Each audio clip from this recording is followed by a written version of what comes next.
৩-৪ ঘন্টা কেটে গেছে, দ্বিতীয় দফার ভোট সমস্ত জায়গায় শুরু হয়ে গেছে রাজ্যে। আপনিও বেরিয়েছেন, দেখছেন পরিস্থিতি কেমন? না, এমনি পরিস্থিতি খুবই ভালো, সব ভোট দিচ্ছেন। দু এক জায়গায় সিআরপিএফ ও লোকাল পুলিশ খুব বাড়াবাড়ি করছে, সেটা আমরা করছি। আমাদের কর্মীদের বলেছি মার খেয়ে হলেও ভোট করতে হবে। ভোট বাংলাকে রক্ষা করার ভোট, এ ভোট বাঙালিদের রক্ষা করার ভোট, এ ভোট মমতা বন্দ্যোপাধ্যায়কে 4বারের মুখ্যমন্ত্রী করার ভোট, এ ভোট হিন্দু মুসলিম সম্প্রীতি রক্ষা করার ভোট, এই ভোট এলাকার নিউ টাউন বিধানসভায় আমাদের উৎসাহভাবে বিষয়টাকে করতে আমরা সব জায়গাতেই অ্যাপ্রোচ করেছি। কালী পুজো ভালো করতে, দুর্গা পুজো ভালো করতে, ঈদ ভালো করতে আমাদেরকে ভোট দিন, ভোট দিন। শ্মশানঘাট সম্পূর্ণ করতে আমাদের ভোট দিন, আমাদের ভোট দিন। আমাদের মানে ফায়ার ব্রিগেডে করতে ভোট দিন। গরিব মানুষের পাশে দাঁড়াতে আমাদের ভোট। আমরা এই প্রচার করেছি, মানুষ শান্তিপূর্ণভাবে ভোট দিচ্ছে। মানুষের উপরে আমাদের বিচারের ভার, শান্তিপূর্ণভাবে ভোট দিয়েছে মানুষ। এবং আমি আশাবাদী দীর্ঘ রাজনৈতিক জীবনে আশাবাদী নিউ টাউনের মানুষ কখনো আমাদের বিমুখ করবে না। আমরা দেখতে পেয়েছি যেরকম প্রচারের সময় হোক বা দুদিন আগে পর্যন্ত যেরকম আক্রমণ বিরোধী দল থেকে এসেছে, সেখানে দাঁড়িয়ে আজকে কি কোনো রকম কোনো আভাস পাওয়া যাচ্ছে? না, এখনো অব্দি তো এরকম কিছু পাওয়া যায়নি। বিরোধী প্রার্থী এসেছেন, তিনিও যাচ্ছেন। এখন অব্দি ফালতু কথা কারোর সম্বন্ধে বলে লাভ নেই।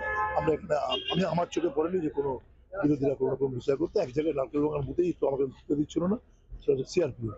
আমাদের ছেলে এবং বেরিয়ে এসেছিল। তারপরে ওদের আসল লোক এসে সরি করলো যে ল্যাঙ্গুয়েজ প্রবলেম আছে।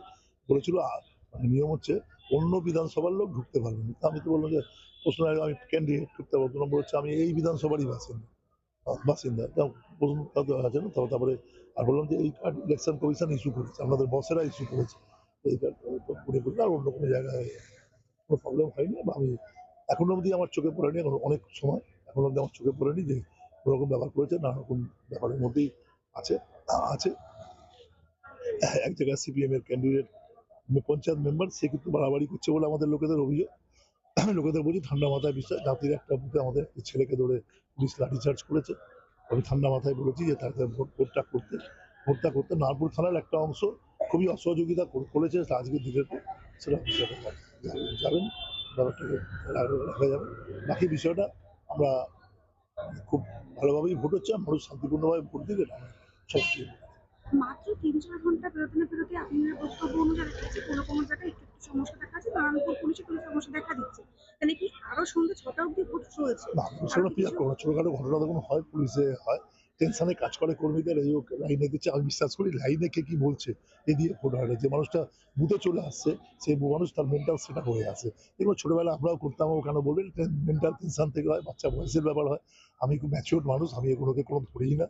যে মানুষ ভূতে আসবে সে মানুষ মেন্টাল সেট আপ হয়ে আসবে। যদি মনে করে তাপস চ্যাটার্জিকে ভোট দেবে তো দেবে, আর যদি মনে করে তাপস চ্যাটার্জিকে ভোট দেবে না, কেউ দেবে না, মেন্টাল সেট আপটা কেউ করতে পারবে না। যেই ভোট দেবে এই 5টা এখানে যে ভোট হচ্ছে 5টা পাড়াকে আমি ছিল তাদের বডি ল্যাঙ্গুয়েজ থেকে মনে করেছি তারা আমাদের পক্ষে আশীর্বাদ করছে।